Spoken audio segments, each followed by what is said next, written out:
wow, tweet, quote, tweet, quoted tweet, tweeted quote. It's hard to say. Say that 10 times fast, you know what I mean? Which one of those? I don't know.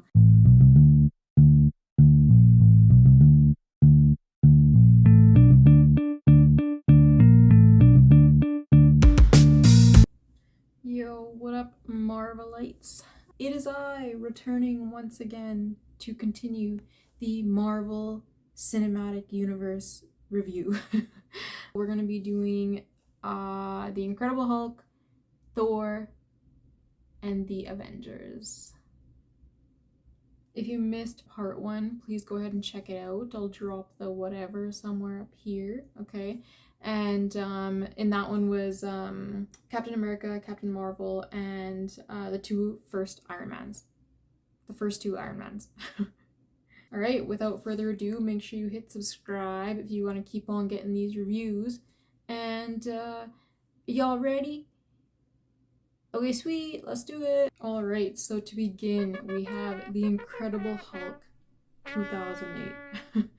Where do I start with this movie? Number one, I don't know why this movie looks like it was shot in 2001. It was 2008, so it has no excuse. And I don't like it. I don't like it one bit. In this movie, we find out that Bruce Banner is like a scientist working with the government. He's actually dating some government marshal's daughter, and that dad wants to, I guess, experiment on him to make him, a super soldier type thing, and it goes wrong. He injects him with the gamma radiation or whatever. This makes him turn into the Hulk when he gets, too stressed out. So he runs away, and he just starts living off the grid and is just living in like a low stress environment so that he doesn't turn into the Hulk, and eventually starts, trying to do like, learn meditation, that sort of thing, to be able to control it, because I guess it's happened enough times where he can't control it, but it doesn't really like talk about, it doesn't really show what's happened in these like several years when he's gotten out of control. I don't know, okay? But it's like kind of weird that no one really like knows or cares for this person existing when obviously something had to have triggered you into doing something about it, and it wouldn't be like a 0 to 100 right away. Like you wouldn't just be like, oh my god, today's the day that I need to start, mastering meditation, and then from then to you mastering it, there's no incidents. So it's kind of weird. And so then I guess they're out looking for Bruce Banner because some of like his blood gets into a bottle at the factory that he works at, and Stan Lee drinks it. So now they know that there's somebody out there with the gamma poisoning or whatever. So they send like this army guy, Blonsky, who's like way too aggressive right off the bat. I don't really know what his deal is. So he's annoying. Okay, so I just looked it up, and apparently the character of Emil Blonsky is actually a spy that infiltrated the US Air Force, which is why maybe he's a little bit evil. Explains the aggression, right? And I'm assuming this is information from the comics. And he goes and tries to fight the Hulk and obviously doesn't win. And then like he wants to get injected with this stuff as well so that he can be stronger. I feel like it's not even about the Hulk at this point. He's not even trying to take on the Hulk. He just wants the more power. I don't know what it is, but anyway, he gets it, but it kind of goes wrong, and so he turns into the Abomination, which is pretty scary. Hulk is scary, and the Abomination is pretty scary too. It's like, this thing with like Ironmonger, like these large, very powerful things, running around destroying shit. It's kind of scary. So when Blonsky's in there turning into the Abomination and taking the serum and everything, like he's actually talking to Dr. Samuel Stearns, who doesn't seem that important in this movie, but you'll notice he gets the drop on, in his cut on his head of the serum, and that's actually really important because it sets us up for, his character and what he is in the comics. So I really hope they'll do something with that, because it just it seems like a pretty big thing. Like he's the leader and his head turns big and he's a villain, right? So yeah, I guess we're waiting to see what happens with that, and hopefully we see it in the future in the movies. And then at the end of the movie, like it shows that he might start being able to control his transformation, which is obviously a game changer. And I don't know, like I mean I kind of like went back and sifted through this movie obviously after watching it the first time, just to remember. And like if you would have asked me this stuff before when I saw it the first time a month ago, I would have just been like, I don't know what you're talking about. I wasn't paying attention. It was so boring. But you know, upon second glance, like it gets the storyline through, and the fight scenes were pretty good, especially that final one between the Hulk and the Abomination, like when they're in the city and you know, like on top of the buildings and stuff. And I felt like that was one of the better fight scenes from the movies chronologically so far. Like I can't speak in order of when these movies came out, but it would be about the same because you got your Iron Mans, and then you got this. I guess it came out the same year as Iron Man, but I felt like it was a significantly more interesting fight scene than any of the other previous 4 movies had. So Captain Marvel, Captain America, and Iron Man 1 and 2. And like I had stakes. Like I like tuned in. Like I remember I stopped everything and I like started paying real good attention when this fight scene was happening. Like I'm telling you, it was good. And I was like, oh my god, is the Hulk gonna beat him? Is he gonna, you know? And then he starts choking, and it's like a whole thing. Okay, but overall, my impression of this movie is that the 2008 Incredible Hulk movie is useless if the Hulk is not Mark Ruffalo. So please remake the movie with Mark Ruffalo. It's not that I even mind, you know, this adaptation by Edward Norton, but like I don't know. I don't even know who he is. Okay. Okay, well, I've heard he's like a pretty esteemed actor or whatever, but I don't know, like something about his portrayal just didn't capture my eye, you know?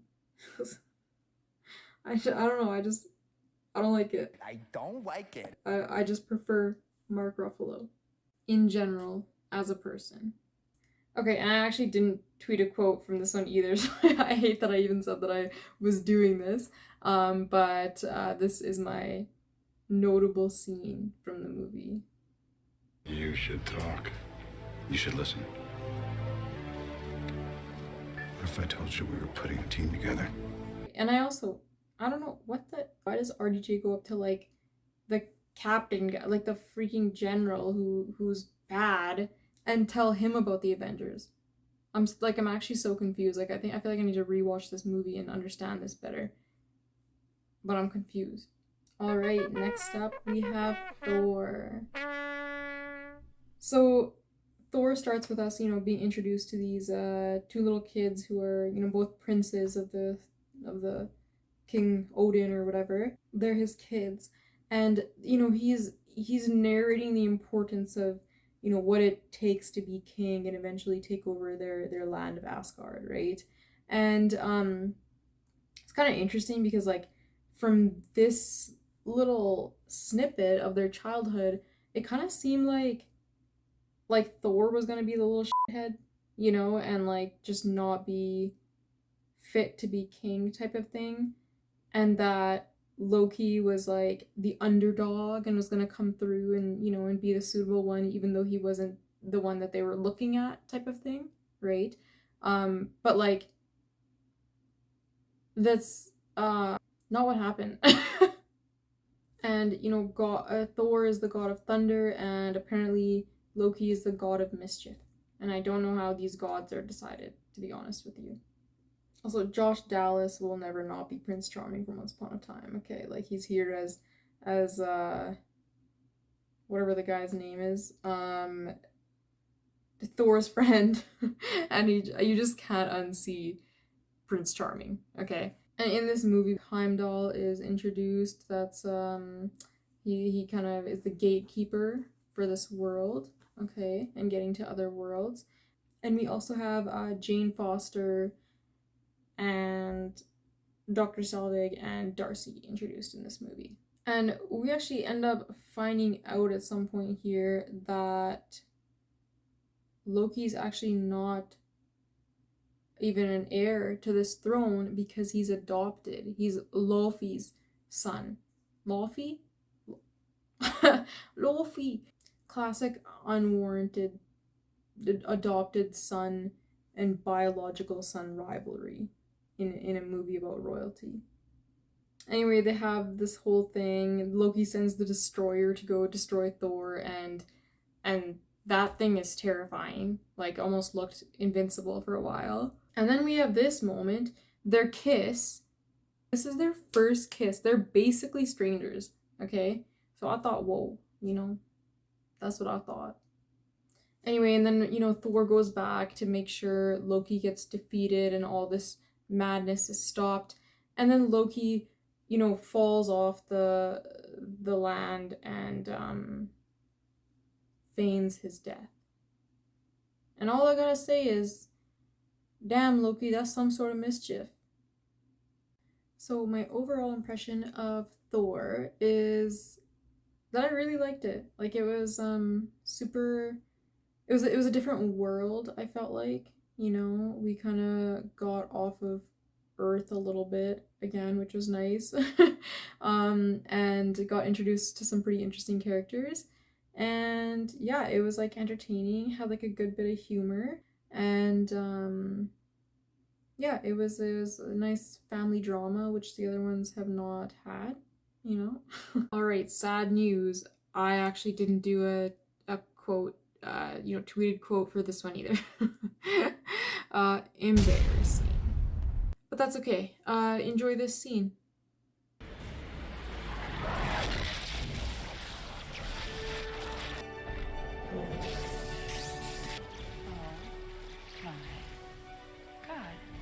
Alright guys, last but not least, the third movie for today is The Avengers, which is so exciting. You know, it's the first time they all kind of come together and we love to see it. So it holds a special place in my heart. In this movie, we are introduced to Maria Hill, who's kind of like Nick Fury's right-hand person, you know. Also, definitely not a Maria either, okay? I disagree with the name. And in this movie, you know, Mischief Man himself is back, okay? And we love to see it, you know? I'm gonna be honest, most of this movie, like, once Loki identifies himself as the villain, is just a bunch of grown children arguing for most of the movie, okay? It's just them fighting amongst each other and Loki kind of, you know, egging them on. And then Phil Coulson dies. And then Nick Fury, like, uses, you know, him as leverage to manipulate the Avengers. Or just Steve Rogers, apparently. And yeah, I don't know. It was just like, you could probably skip through most of that movie until you get to, like, the New York fight scene, right?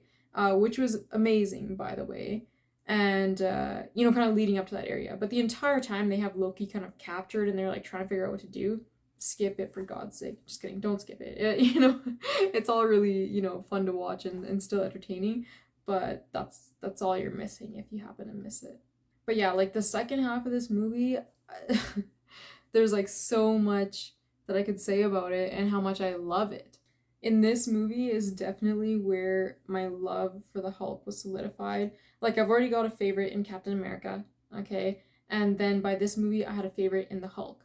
And one of the moments that solidified it for me was when RDJ, or Tony Stark, is actually, like, you know, saving all of New York and, you know, flies up to stop the missile and send it out of, you know, their atmosphere or whatever. And he comes crashing back down, and everyone's like, holy shit, he's going too fast, he's gonna die, or he's gonna just destroy us all. Like, he's in his Iron Man suit, right? And even I was like on my, you know, I was like, oh my god, somebody save him, like, what's happening, right? And then I knew deep down right in my heart, I was like, oh my god, is it gonna be a Hulk? And then it was the Hulk, because he was like, he went flying somewhere or something, so we thought we might not see him, you know, for the rest of the battle. But you just know it's perfect writing, right? Hulk jumps in, only person strong enough to stop a flying Iron Man coming out of the sky. And it was a beautiful moment. So beautiful. Like, I honestly, like, wanted to cry. I was like, there's my boy. There's my Hulk, you know? But, like, Mark Ruffalo Hulk. Another good moment, obviously, was this one. And I will not be bullied by that.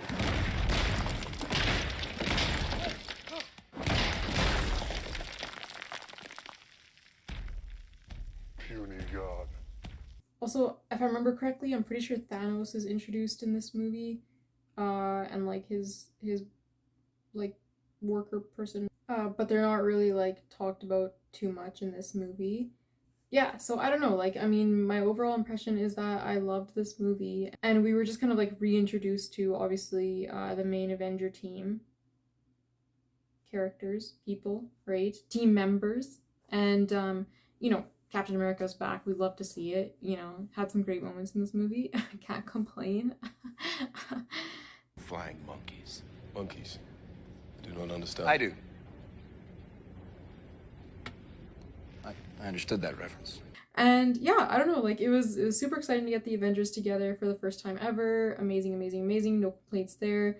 And you know, it was their first roundup though, so obviously, again, kind of slow getting them together and getting them cohesive, right?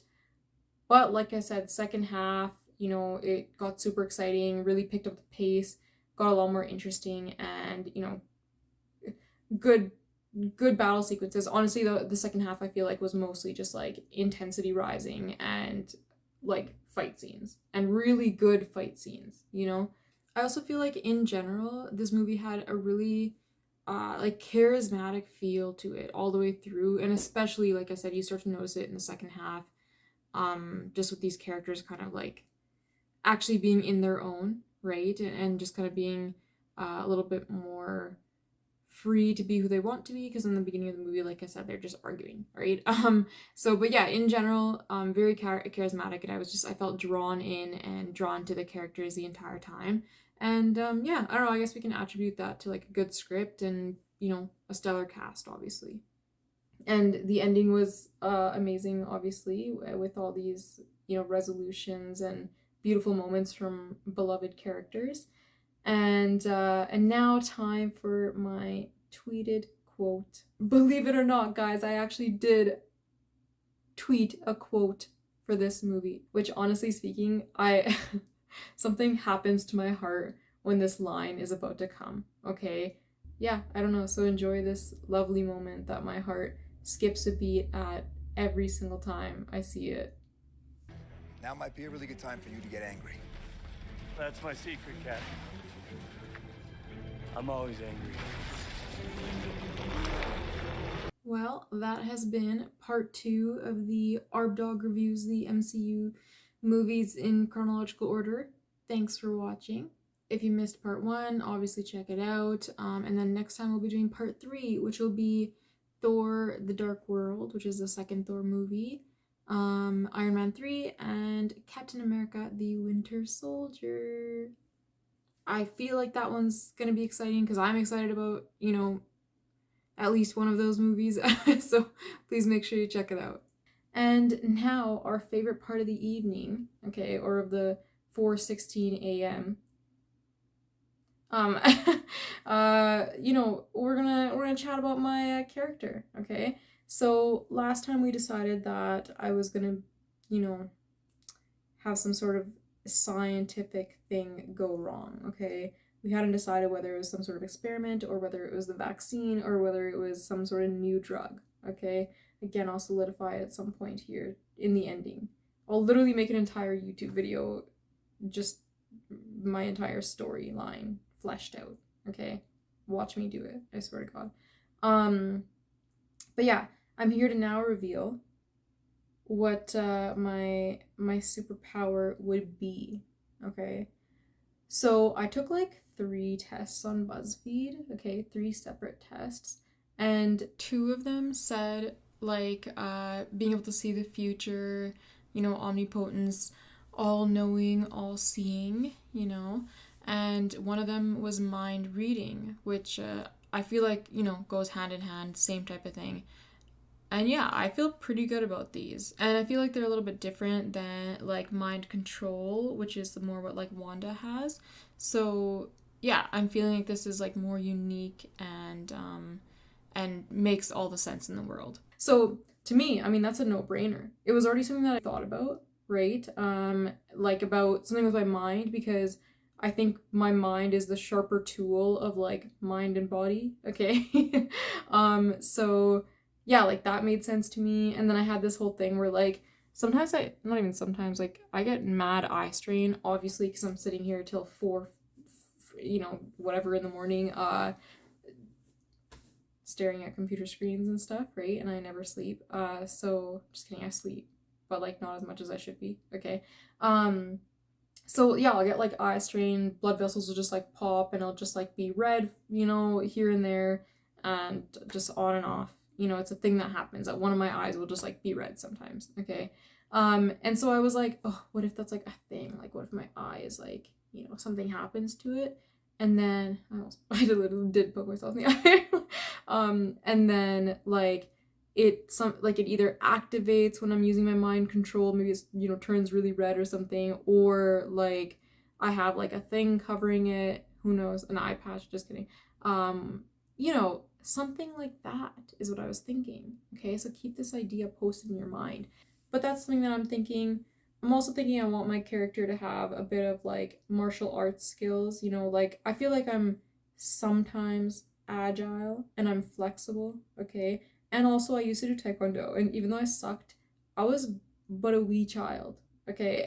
So I'm hoping I'd be better at it now. And so that's something to look forward to, is my person will be able to fight a little bit, and be good in those situations. I really don't know how I'd actually be in a situation like this. I'm not usually going around having fist fights with people, okay? But yeah, those are kind of my two ideas. There might be some fighting, some martial arts involvement, okay, and definitely some mind control, mind power stuff going on, okay? Yeah, let me know what you think, okay? And stay tuned for further developments. Okay, guys, that's it for today. We'll see you next time. Bye.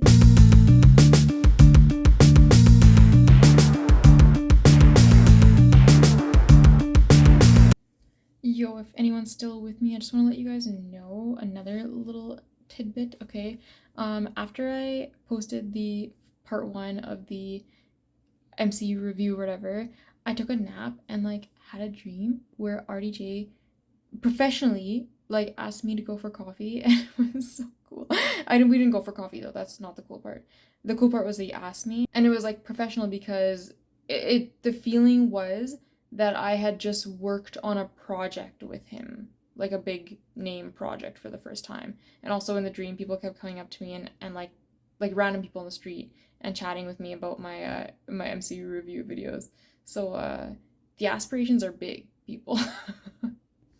And I tried to get there, but I like was planning on driving in traffic to like go home and shower and get changed, and then I realized I didn't have time, and then I could never get to this building because traffic stuff kept happening and randomly construction started happening, and I kept having to like go around. Next thing you know, like probably 45 minutes have gone by, and then he texted me back and was like, hey, I'm leaving now. Are you planning on leaving anytime soon? And I was just like trying to type this text like this entire time of just being like, yo, like it's gonna take me a while, blah, blah, blah. I'll just come through, like, I don't know. And then the dream completely derailed, okay? But long story short, what a feeling it was to get RDJ's text asking to go for coffee, and what a disappointment it was to never make it. So wish me luck. Hope I have another dream.